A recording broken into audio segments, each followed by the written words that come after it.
ನ್ಯೂಸ್ಗೆ ಸ್ವಾಗತ. ದಾಂಡೇಲಿ ನಗರದ ಗಣೇಶ ನಗರ ಮುಖ್ಯ ಬಸ್ ನಿಲ್ದಾಣ ಸರ್ಕಲ್ ಸಮೀಪ ನಗರಸಭೆಗೆ ಸೇರಿದ ಜಾಗದಲ್ಲಿ ಅಕ್ರಮವಾಗಿ ನಿರ್ಮಿಸಲಾಗ್ತಾ ಇದ್ದ ಕಟ್ಟಡವನ್ನ ನಗರಸಭೆ ಅಧಿಕಾರಿಗಳು ಶುಕ್ರವಾರ ಜೆಸಿಬಿ ಯಂತ್ರದ ಮೂಲಕ ತೆರವು ಮಾಡಿದ್ದಾರೆ. ನಗರಸಭೆಯ ಆಡಳಿತ ಅಧಿಕಾರಿಯಾಗಿರುವಂತಹ ಜಿಲ್ಲಾಧಿಕಾರಿ ಕೆ. ಲಕ್ಷ್ಮೀ ಪ್ರಿಯಾ ಅವರ ನಿರ್ದೇಶನದಂತೆ ಕಾರ್ಯಾಚರಣೆ ನಡೆಸಲಾಗಿದೆ. ನಗರಸಭೆ ಪೌರಾಯುಕ್ತ ವಿವೇಕ್ ಬನ್ನೆ ನೇತೃತ್ವದಲ್ಲಿ ಅಧಿಕಾರಿಗಳು ಸ್ಥಳಕ್ಕೆ ಭೇಟಿ ಕೊಟ್ಟು ಅಕ್ರಮ ಕಟ್ಟಡವನ್ನ ನೆಲಸಮಗೊಳಿಸಿದ್ದಾರೆ. ನಂತರ ಕೈಗೊಂಡ ಕ್ರಮದ ಕುರಿತು ಜಿಲ್ಲಾಧಿಕಾರಿಗೆ ವರದಿ ಸಲ್ಲಿಸಲಾಗಿದೆ.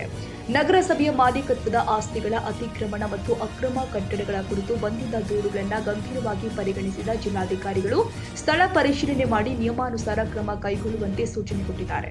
ಇತ್ತೀಚೆಗೆ ಅಂಬೇವಾಡಿ, ಸುಭಾಷ್ ನಗರ ಸೇರಿ ನಗರದ ವಿವಿಧ ಭಾಗಗಳಲ್ಲಿ ನಗರಸಭೆಯ ಬೆಲೆ ಬಾಳುವ ಜಮೀನಿನ ಅತಿಕ್ರಮಣ ಕುರಿತು ಸಾರ್ವಜನಿಕರು ಹಾಗೂ ಮಾಜಿ ಜನಪ್ರತಿನಿಧಿಗಳು ಆಕ್ಷೇಪ ವ್ಯಕ್ತಪಡಿಸಿದರು. ಈ ಹಿನ್ನೆಲೆ ಕೈಗೊಂಡಿರುವ ಕಾರ್ಯಾಚರಣೆ ಅತಿಕ್ರಮಣದಾರರಿಗೆ ಎಚ್ಚರಿಕೆಯ ಸಂದೇಶವಾಗಿದೆ ಅಂತ ಸಾರ್ವಜನಿಕರು ಕೂಡ ಅಭಿಪ್ರಾಯಪಟ್ಟಿದ್ದಾರೆ. ನಗರಸಭೆಯ ಜಮೀನನ್ನ ಅಕ್ರಮವಾಗಿ ಅತಿಕ್ರಮಿಸಿರುವ ಹಾಗೂ ದಾಖಲೆಗಳಲ್ಲಿ ವಂಚನೆ ನಡೆಸಿರುವ ಎಲ್ಲಾ ಪ್ರಕರಣಗಳನ್ನು ಸಮಗ್ರವಾಗಿ ಪರಿಶೀಲಿಸಿ ತಪ್ಪಿತಸ್ಥರ ವಿರುದ್ಧ ಕಾನೂನು ಕ್ರಮ ಕೈಗೊಳ್ಳಬೇಕು ಅಂತ ನಾಗರಿಕರು ಕೂಡ ಒತ್ತಾಯಿಸಿದ್ದಾರೆ. ಜಿಲ್ಲಾಡಳಿತದ ಈ ಕ್ರಮದಿಂದಾಗಿ ಸಾರ್ವಜನಿಕ ಆಸ್ತಿಗಳ ಸಂರಕ್ಷಣೆಗೆ ಆದ್ಯತೆ ಕೊಡಲಾಗ್ತಾ ಇದೆ ಎಂಬ ಸಂದೇಶ ರವಾನೆಯಾಗಿದ್ದು, ನಗರಸಭೆಯ ಜಾಗಗಳ ಅತಿಕ್ರಮಣವನ್ನ ಯಾವುದೇ ಕಾರಣಕ್ಕೂ ಸಹಿಸಲಾಗುವುದಿಲ್ಲ ಎಂಬುದನ್ನು ಆಡಳಿತ ಸ್ಪಷ್ಟಪಡಿಸಿದೆ.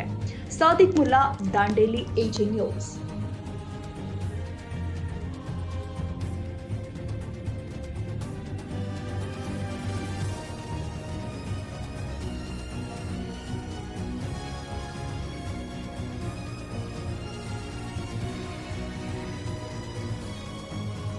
ಕನ್ನಡಿಗರ ಮೆಚ್ಚಿನ ನಿಮ್ಮ ಎಜೆ 24/7 ನ್ಯೂಸ್ ಕನ್ನಡ ವಾಹಿನಿ ಇದೀಗ ಟಿವಿಯಲ್ಲಿ ಲಭ್ಯ.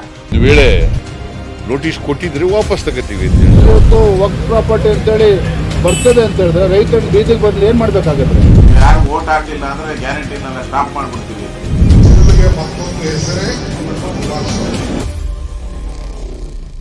ಕರ್ನಾಟಕ ಮತ್ತು ದೇಶ ವಿದೇಶ 360 ಡಿಗ್ರಿ ಸುದ್ದಿ ಹಾಗೂ ಉತ್ತರ ಕರ್ನಾಟಕ, ಬೆಳಗಾವಿ, ಬಾಗಲಕೋಟೆ, ಧಾರವಾಡ, ಹಾವೇರಿ, ಗದಗ, ಬಿಜಾಪುರ ಜಿಲ್ಲೆಯ ಕ್ಷಣ ಕ್ಷಣದ ವಿವರವನ್ನ ಪಡೆಯುವುದಕ್ಕೆ ಎಜೆ 24/7 ನ್ಯೂಸ್ ಕನ್ನಡ ವಾಹಿನಿಯನ್ನ ಲೈಕ್ ಮಾಡಿ, ವಿಡಿಯೋಗಳನ್ನ ಶೇರ್ ಮಾಡಿ, ಕಮೆಂಟ್ ಮಾಡುವ ಮೂಲಕ ನಮ್ಮ ವಾಹಿನಿಗೆ ಸಹಕಾರ ನೀಡಿ ಮತ್ತು ಚಾನೆಲ್ ಅನ್ನ ಸಬ್ಸ್ಕ್ರೈಬ್ ಮಾಡಿ.